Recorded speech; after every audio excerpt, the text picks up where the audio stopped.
All right, today we're going to do the third Noble Truth, version 2.0. For those who missed the first Noble Truth and second Noble Truth, you can actually catch it under Discovering Buddhism on the 16th and the 23rd of September. I think that's on a Thursday, right?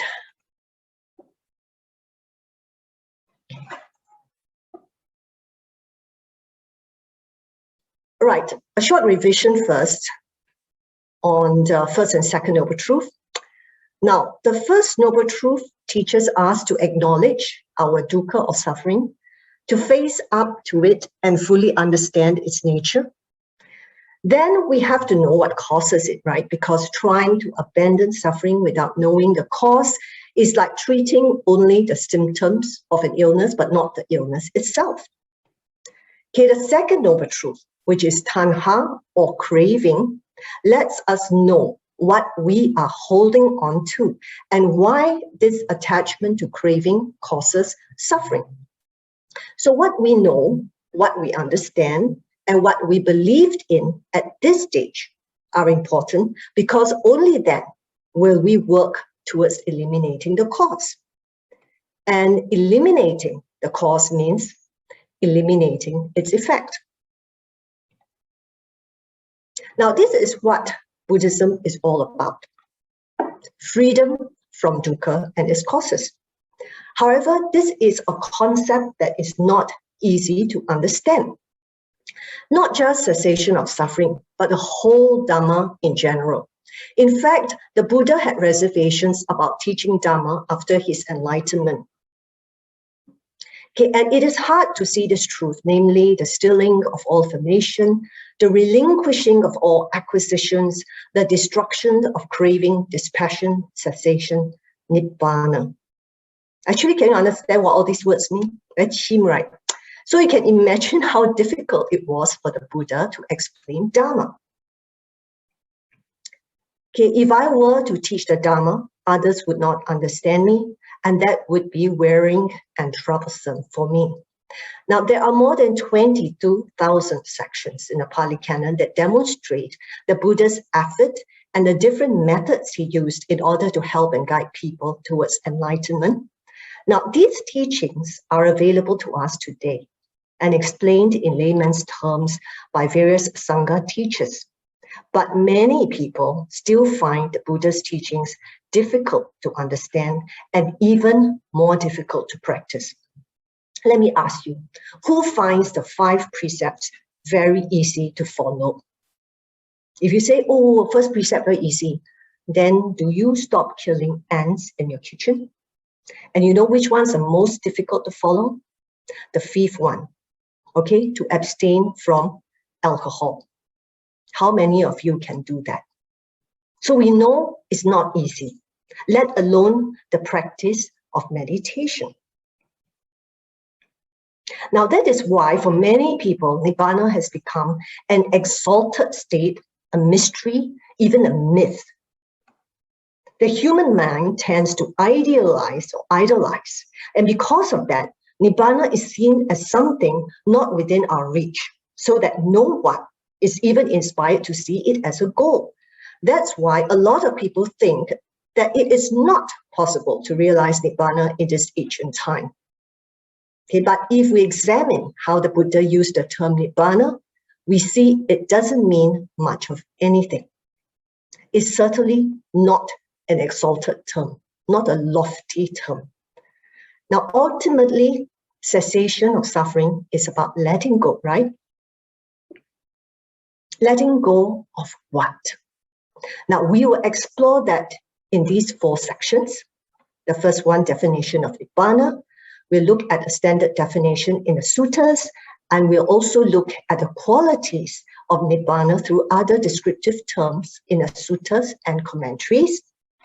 Then we go to understanding Nibana, where we go more in depth. We look at the 2 aspects of Nibana, the 4 stages of enlightenment and 10 fetters, how enlightenment occurs, the whole process, and also frequently asked questions about arahants. Now, arahants, to those who are new, they are people who have realized Nibana. Buddhas and Arahant, but not all Arahants are Buddhas. Next, practical applications. How do we apply the teachings on cessation of suffering in daily life? Lastly, the objectives of the practice. Here we start a definition. Now let's look at a standard definition first. Okay, and now this, bhikkhus, is the noble truth of the cessation of suffering. It is the remainderless fading away and cessation of that same craving, the giving up and relinquishing of it, freedom from it, non-reliance on it. Now, since craving or tanha is the cause of suffering, cessation of craving must mean the cessation of suffering. Now, Buddha is referring to total enlightenment or awakening in this definition, where craving completely ceases and will never arise again. Now, this involves a complete letting go of craving and therefore complete freedom from it. And this means no longer having to rely on craving, in particular, craving for sense pleasures to provide happiness. As we go along, we will understand how all this works. So this is the full realization of our human potential. And Nibana is the most well-known term for this state. Okay, this is what it means. Now, Nibana is often used in relation to fire or burning because extinguishing or blowing out a fire or flame results in stillness and coolness. The blowing out of the flame is therefore often used to show the end of craving. And since greed, hatred, and delusion, can you all remember the Pali term for these three good friends of ours? Lobha, dosa, and moha, right? Now, since these three provide the fuel for craving, the end of craving means no more greed, no more hatred, no more delusion of an independent self or soul. We often use the term attaining Nibbana because we often see Nibbana as a goal that we have to achieve. Now, the more accurate term is actually realizing Nibbana. But we can still continue to use words like attaining, gaining, or achieving Nibbana as long as we understand the context. Okay, let's go on and look at the other descriptions. Now, most of the epitaphs that the Buddha used for Nibbana are shown here. And these are references and descriptions for Nibbana given by his disciples and in the commentaries. Now, some terms are used in only one location, others in 2 or 3 locations. And why is that? Because these terms were familiar to people in that specific time period, the region, and the community in which the Buddha taught. And the terms were associated with their personal values or their religious beliefs. So using words they were familiar with made it easier for the Buddha to teach and guide them. Now, there are a number of epitaphs that were used quite frequently, and we will go through them because they show the various qualities of Nibbana. After we've gone through them, okay, you really understand Nibbana better. First one, Paramatta, which means supreme benefit. Paramasacca, supreme truth, both are self-explanatory. Now the next one, Asankata. This means that Nibbana does not exist as a result of causes or conditions. Okay, now we can argue that Nibbana arises from causes, right? Since it is the fruit of our practice on the Noble Eightfold Path. No practice, no Nibbana. But whether we practice Dhamma or not, the state of Nibbana already exists.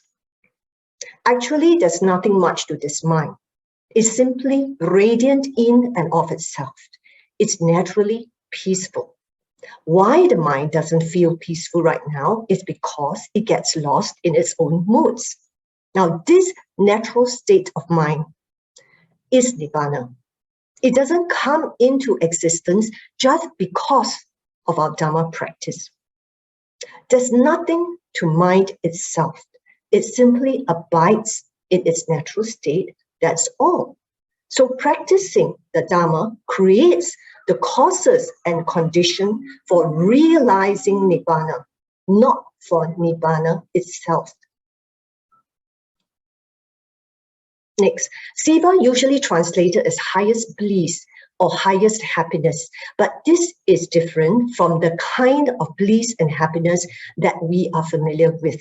It's even different from the kind of happiness that we experience in meditation. Okay, now the Nibbanic element does not recognize bliss because all that arises is seen as stress. The phrase bliss of Nibbana may give one the impression that one may find perfect happiness, but the opposite is true. One finds that there is nothing, no more happiness, only peace. Okay, and this peace is different from the kind of peace that you normally enjoy, like when you're on holiday and you have no work and you feel very peaceful. This kind of peace is very much more profound. Okay, next. Nirodha. You know the third noble truth, what it says in Pali? Dukkha Nirodha Ariya Satcha. It means cessation of a phenomenon when its supporting causes and conditions are no longer there. Nirodha represents the absence of dukkha or non-arising of dukkha. And this next one, akara. Now, all other elements perish, but Nibana does not perish because it is not subject to causes and conditions. So Nibana is sometimes called akara, the immortal element. Next, santi. Santi refers to a state of mind that is cool, peaceful, settled, self-reliant, able to fully experience the fruits of practice. Visuddhi.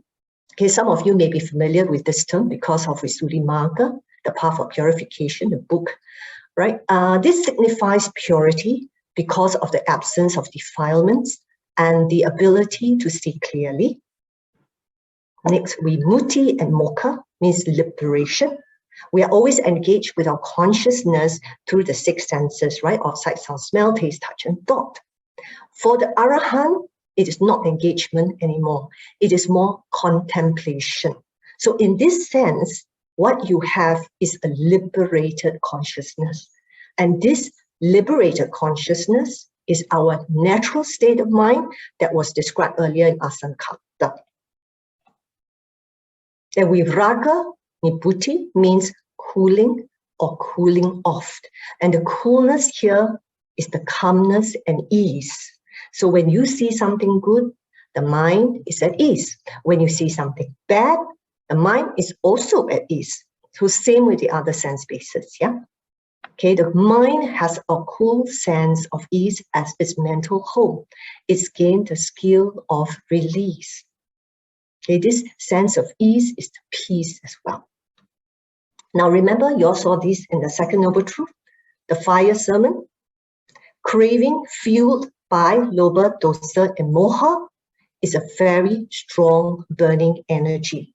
So once craving is abandoned, the mind literally cools down. We will look at this aspect again later. Now let's look at one last term. Amarana, it means deathless. Now this word deathless is used quite frequently in books and talks by the Sangha to describe Nibbana. The Arahant will not experience any more rebirths. We know that. Now, so with no more rebirths, that means no more deaths. So the state of Nibbana is therefore deathless. Okay. Now, one frequently asked question during the Buddha's time was this. What happens to the Tathagata, which means the Buddha, after he passes away? Does he exist after death? Okay, a lot of people like to know this. Now, this also applies to the Arahants. Now, let's see how the Buddha answers such questions. Now, in this discourse, the wanderer Vacchagotta asked the Buddha a series of questions, okay, including whether the Tathagata exists or doesn't exist after death. Okay, when a bhikkhu's mind is liberated, thus, Master Gautama, where does he reappear? See, the term reappears does not apply, Vacha. then he does not reappear. Now, Vacha is referring to the self or soul being completely destroyed. Okay, this is the view held by annihilationist beliefs at that time, where they believe that once you die, the self or soul is destroyed completely. Now, the Buddha says here the term does not reappear, does not apply. The Buddha had to answer in this way to let Vacha know that the self or soul is not destroyed. That's what he's trying to drive at. Okay, the term does not reappear actually applies in the sense that the Buddha and Arahants do not undergo a new existence. Then he asks, then he both reappear and does not reappear? The Buddha says doesn't apply.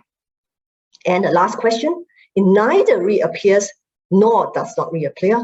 The Buddha said doesn't apply. Okay, so this poor Vachakota got very confused. So to help Vacha understand these four variables, the Buddha gave an analogy. Okay, you all just remember these four variables. All right, the Buddha asked Vacha, what a fire depends on for fuel? Vacha said that the burning depends on the grass and sticks.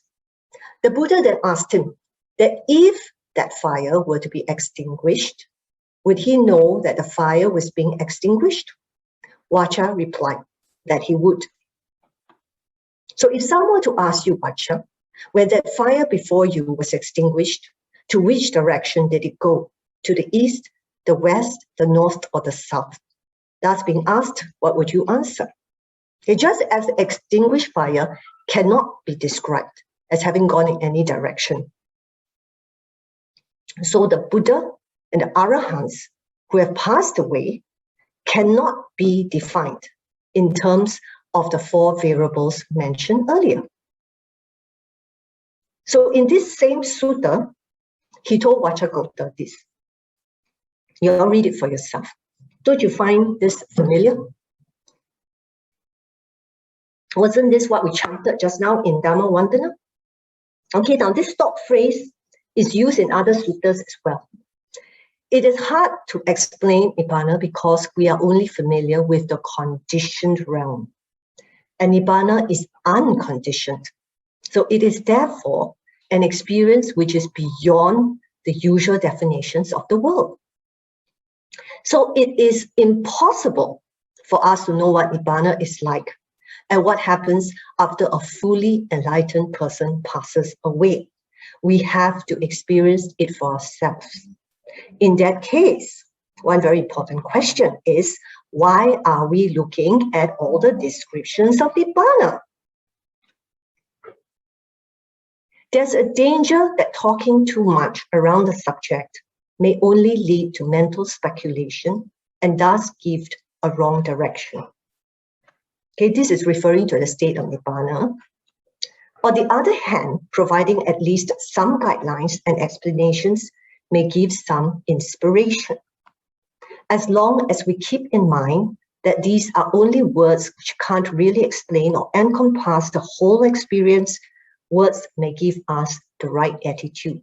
Right attitude here means the right way of thinking, feeling, and behaving, and it is based on right view. So it is necessary for us to have the correct knowledge of what enlightenment is. Okay, and I thought it was important to give everybody the right view about Nibana because in my experience, I've encountered people who insist so and so is an Arahant or insist they themselves are Arahant. So how did they get that misconception? How do they end up with a wrong view, right? So bearing this in mind, okay, let's go through what we have learned about Nibana. Apart from knowing that Nibana is the complete abandonment of craving and therefore suffering. Okay, we also know that Nibana is not subject to causes and conditions. Nibana means unconditioned happiness, which is more a state of peace. We no longer have to depend on external factors to create the conditions for our happiness. So if you think you're an Arahant, but yet you still like char kway teow and you only get happy when you're char kway teow, you're definitely not arahant, huh? Nibana refers to a mind in its original state. So there is nothing mysterious about Nibana. We just have to train this mind to go back to its natural state, a state of liberated consciousness. Nibana cannot be reached by logic or reason. Realization arises through intuitive wisdom that comes through direct experience of the truth. Now, this wisdom or panya actually lies dormant in us and is aroused through the correct practice of the Noble Eightfold Path. And we have to realize Nibana on our own to truly understand what it is. So no one can realize Nibana on our behalf. The way to Nibana is found within us. So now that we have defined Nibana and we have an idea what it is, okay, we move on to the understanding of Nibana. So in this section, we go more in depth. First, we look at two aspects of Nibana. Now, what is the Nibana with fuel remaining? Okay, because this is a case of a monk who is an arahant who taints destroyed, who has lived a holy life. Okay, this means that the arahant here has totally uprooted all the defilements which are represented by loba dosa moha, which is greed, hatred, delusion. But as long, okay, as the body exists, okay, there is still aging, disease, and death. Okay, his five sense faculties still remain, and owing to that being intact, he experiences the agreeable and the disagreeable. He feels both pleasure and pain. His ending of lust, hatred, and delusion is termed Nibana with fuel remaining. Okay, the mind still comes in contact with sense objects through sight, sound, smell, taste, and touch, okay, just the five sense faculties. So the arahant still experiences pleasant and unpleasant sensations. As long as there is a body, there will be physical sensations, correct? But whether the feelings are pleasant, unpleasant, or neutral, the mind is not affected. Now let's look at one Dhammapada verse that describes the arahant's mental state very well. But whoever in the world routs wretched craving hard to quell, from one, such a one to sorrows fall like water drops from lotus leaf. Okay, dukkha slides off an arahant the same way water slides off the lotus leaf. We're talking about mental suffering, all right? Now, this means that he does not experience mental states like greed, worry, anxiety, etc. And he's also not shaken by greed. Now, this is what it means by Nibana with fuel remaining.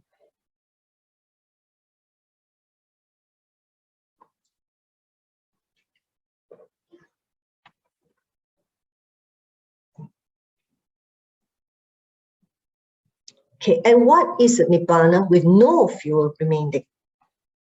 Because there is a case of an arahant with taints destroyed then, who is completely liberated through final knowledge. For him, all that is felt, not being delighted in, will become cool right here. Now, this is termed the Nibana with no fuel remaining. Okay, this is an expression for the death of an arahant. Okay, so very simply, Nibana with fuel remaining refers to Buddha and arahants with their life. Nibana with no fuel remaining refers to the death where contact with the world completely ceases. Okay, so now you know why the extinguishing of the flame is commonly used to depict Parinibana, the death of the Buddha, the arahants. This is Nibana with no fuel remaining. Now, we don't reach Nibana in one giant leap. The Buddha described 4 successive stages of enlightenment that coincides with the eradication of 10 fetters. Now, what are these 4 stages of enlightenment? First one, the person at this first stage of enlightenment is called a Sotapanna or stream enterer. This means that a person enters a stream that will bring him within 7 lifetimes to full enlightenment or Nibana. Now, once you enter the stream, there is no turning back. You cannot say, I want to get up, cannot go stand.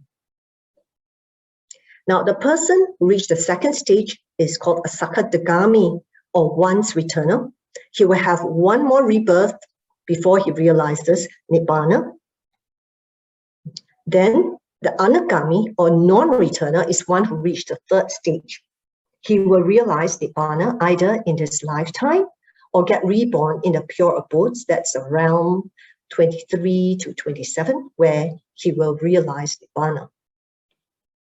And lastly, the Arahant is the person who is fully enlightened. Now, this whole spiritual journey along the Noble Eightfold Path is associated with 10 fetters, okay, which are gradually abandoned along the way to full enlightenment. Now, the word fetters, samyo jhana, refers to the mental chains of defilements or unskillful conditions, okay, that bind worldly beings to suffering and the prison of samsara. They are, number one, self-identity views, uncertainty, grasping at precepts, practices, sensual desire, ill will, lust for form, lust for formless, conceit, restlessness, and ignorance. Let's look at them one by one. First, Sakkaya Ditthi, self-identity views. Now, word Sakkaya is a term for the 5 aggregates as a collective whole. Can never run away from 5 aggregates, can we? Now, let's revise them. Rupa, or matter, refers to 4 elements that make up our body and all the external sense objects, the 4 elements being earth, water, fire, and air. Okay. Next one, Vedana, or feeling, refers to the experience of how a sense object feels, as pleasant, unpleasant, or neutral. Sanya, or perception, is the factor that labels a sense object, that recognizes what we label, and is usually associated with memory. Sankhara, or mental formations, refers to thoughts, emotions, moods, and mental processes like planning, conceptualizing, analyzing, etc. Now, this is where we make karma. Just remember, anything that is not feeling, not perception, is mental formation. And vijnana, or consciousness, refers to awareness through the 5 senses and the mind. So when there is feeling, consciousness makes us aware of what we are feeling. So Sakkaya Ditthi is the view of these 5 aggregates as self. Now, this includes the firm belief that this self has control over mind and body. It is a self that relates to sense impressions through sight, sound, smell, taste, touch, and thoughts. For example, this house that I see is mine. I like perfumes. I want to eat Japanese food. I don't like housework. Okay, you see the I everywhere? Now, it is a self that identifies and holds on to views, values, and beliefs, which play an important part in shaping character traits and mental states, and then influencing your self-worth and self-esteem. So abandoning this pattern means no longer viewing 5 aggregates as self. Hard to conceive, right? Now, this is not an intellectual belief, but a realization that comes from seeing the true nature of mind and body. Okay, the second factor is doubt or uncertainty, mainly about the Buddha, Dhamma, and Sangha, or the practice itself. And then this makes the mind unable to apply itself fully on the path. Now, it is very natural to have such doubts because the practice goes against all our ingrained habits, which are directed by lobha, dosa, and moha.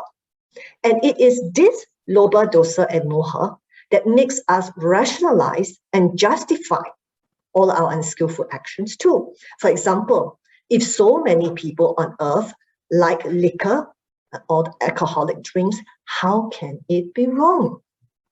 So we can have faith and belief in a triple gem, but this faith is not unshakable because we did not see Dhamma the way the Buddha had. Okay, the beauty and ease of mind connected with the eradication of this fetter is far greater than in any of the meditative absorptions. There is full confidence, full devotion, full gratitude, and strong determination. So with the elimination of this fetter, your doubt in the Buddha, Dhamma, and Sangha is completely abandoned. Your doubt in our own ability is also eliminated. And I want you all to think back on your own practice. Was there an instance where after you have practiced for some time and you realize certain things about your practice and things that you've never thought before, and you come across a passage in the sutta, either or hear about it through a Dhamma talk, okay, or maybe even on Dhamma bites, and you go, oh, that was what I experienced. Have you ever had something like that? Okay, don't you find that when that happens, you feel a lot of joy? Okay, now the third factor, grasping at precepts practices. Now, rites and rituals in themselves are not harmful, but believing that they can purify us or take us to liberation is wrong view. Now, during the Buddha's time, it was commonly believed that these ritual cleansing baths and asceticism can purify the body and mind. Now, the wrong view that some people hold is that we can pray or chant our way to enlightenment. Okay, some also believe that if we offer flowers and incense or celebrate certain festivals, we can accumulate enough merit to go to the Deva realms where we can then train for enlightenment. If you cannot train for enlightenment in the human realm, you think you can train for it in the Deva realm? Okay, that's wishful thinking. In fact, one person actually told me that just practicing the 5 precepts is enough to get us enlightened. That's blatantly untrue. Now, all these are wrong views. This grasping at precepts practices is not confined only to religious activities. In our relationships, we have prescribed ways of acting towards our parents, our children, and our partners. How we relate to co-workers, friends, and strangers, how we want to be affirmed by others, all are connected to preconceived ideas of what is right and proper in a certain culture and tradition. In essence, what are we looking at? Grasping or clinging to views. It's all about views of what is perceived as right and what is wrong, what is acceptable and what isn't. None of them contain any basic truth. The more ideas we have, the less we can see reality. The more we believe in customary, traditional behavior, the harder it is to abandon it when it is not skillful. Okay, that's it. I just want to highlight a point. We may not believe in many of the customs and traditions. Like, for example, I just attended a funeral wake where a lot of things are done there that I didn't believe in, but that doesn't mean you don't do it. Sometimes you do it to make other people happy, especially your parents, because it is a social or a family obligation. So it's good sometimes to just flow with the tide, yes? Now, when we have completely eradicated these first 3 factors, we become a streamed enterer, a sotapanna. The mind of a stream enterer becomes more refined. He is more conscious of greed and hatred. So what previously would not have bothered him or bothered him just a little, now bothers him a lot. Now this is good because it makes the sotapanna more serious about his practice. This first stage of awakening eliminates enough greed, hatred, and delusion to ensure that the person will no longer be reborn in the lower realms. At the time of the Buddha, thousands of lay followers reached the stage, not to mention monastics. Okay, this is the 4th and 5th factors, Kamaraga here refers to sensual desire and attachment. It's same as lobha, okay, or greed. And the fifth fetter, patika, it means anger, irritation, aversion. So it means the same as dosa or hatred. So a Sabbadāgami, or one's returner, is a person who has abandoned the first three fetters and considerably weakened the fourth and fifth fetters. This means a Sabbadāgami feels sensual desire or ill will with less intensity and for shorter durations. So defilements cannot disturb the mind to the same extent anymore. So for example, hate will become irritation, greed becomes preference. And for an anagami or non-returner, sensual desire and ill will are permanently eliminated. The Buddha mentioned in a Mahaparinibhana Sutta that in the village of Nadika alone, at least 90 lay followers reached the stage of Sabbadāgami, and over 50 became non-returners. So the first five fetters here are called lower fetters. So to attain Nibana, you have to abandon the next five fetters, known as the higher fetters. We will look at 6 and 7 first. Now, an anagami would have abandoned the grosser cravings for lobha and dosa, but is yet to abandon the very fine, more subtle craving for the rupa jhanas and the arupa jhanas. Now, the rupa jhanas and arupa jhanas are states of absorption in meditation.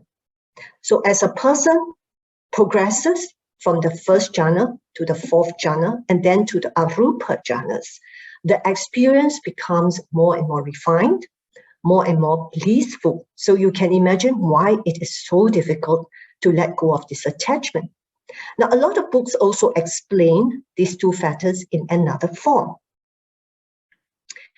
Okay, if we cultivate the rupa jhanas, okay, referring to the first to fourth jhanas, perfect it, and then we retained it at the moment of death, we can get reborn in one of these four realms. Very difficult, right? So the sixth fetter therefore also refers to the subtle craving for existence in these form realms that support the blissful experience of the rupa jhanas. So you see here, realms 23 to 27 are the pure abodes. Okay, this is where an anagami will be reborn if he does not realize Nibana before his death. And then here he will continue with his training towards Nibana. And then similarly, the seventh fetter is a desire for rebirth in the formless realms that give us the experience of the arupa jhanas. Nibana is not realm 32. All the realms from 1 to 31 make up samsara. Okay, that's the cycle of death and rebirth.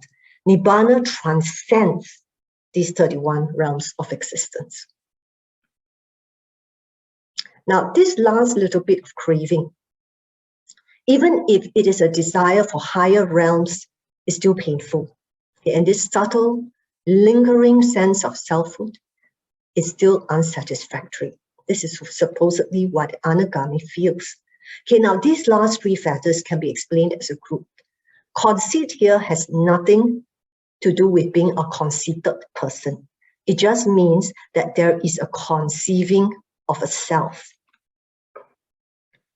Okay, even though a noble disciple has abandoned the five lower fetters, still in relation to the five aggregates subject to clinging, there lingers in him a residual conceit, I am, a desire, I am, an underlying tendency, I am, that has not been uprooted.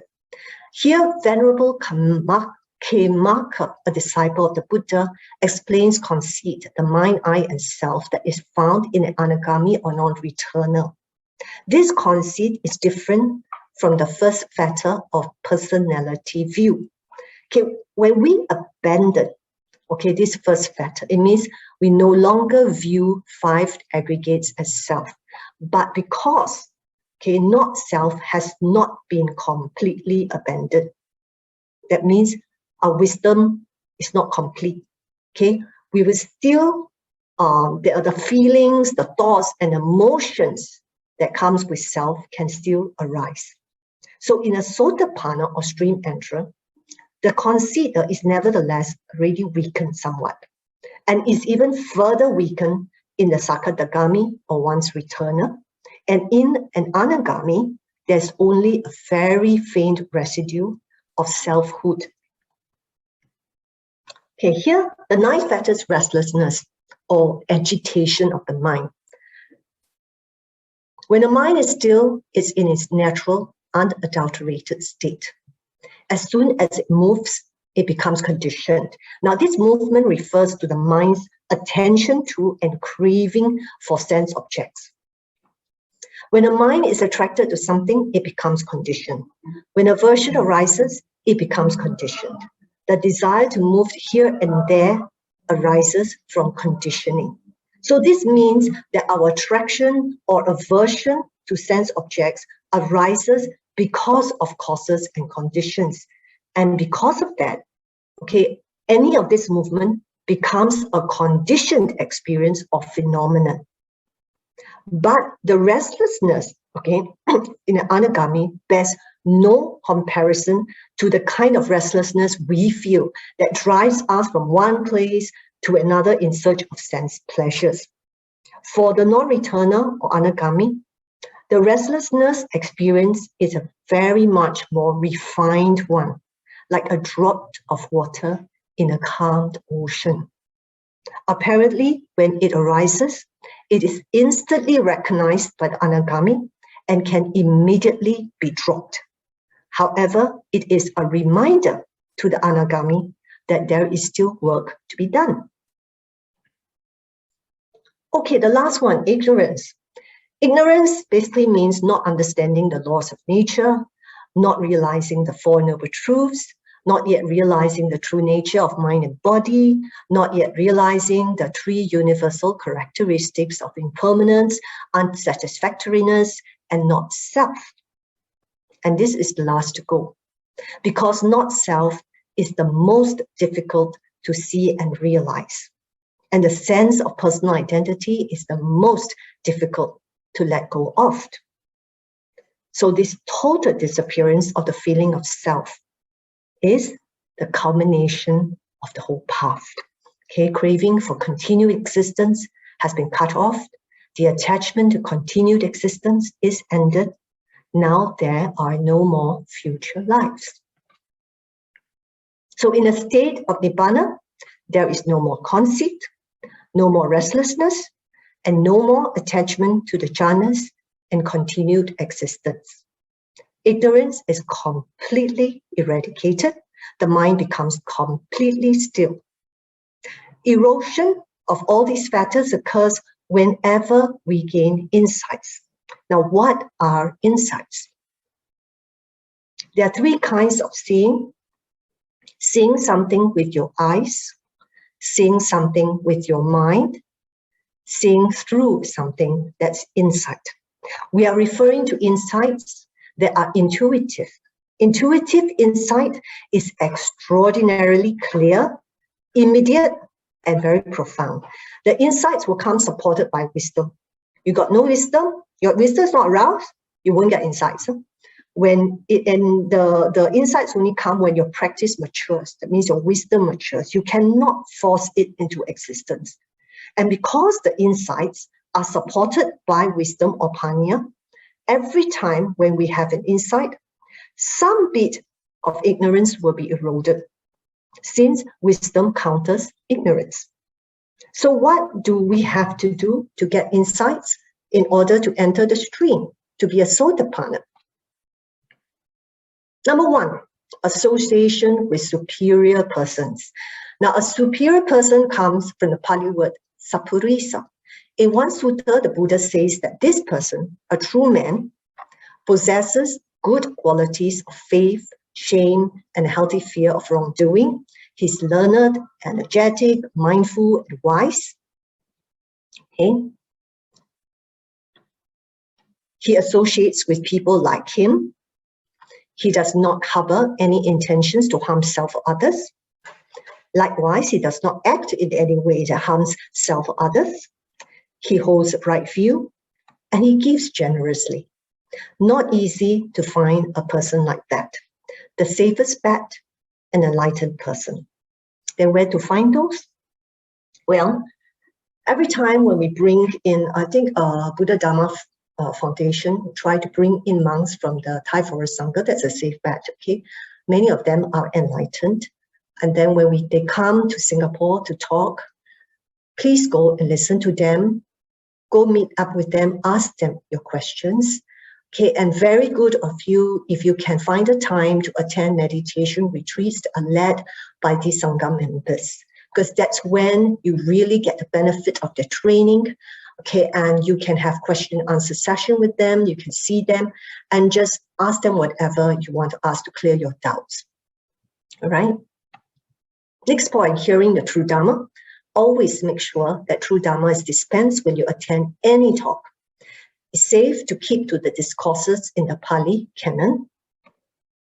We always pay close and careful attention to the mind, because that's where our intentions are formed, where we can observe our perceptions, our feelings, our thoughts and emotions. And lastly, practice in accordance with the Dhamma, which means living life according to the Noble Eightfold Path. Not that difficult, right? Okay, we have finished the first half of the Third Noble Truth. The second half next week will definitely be more interesting. Okay, let me just stop share.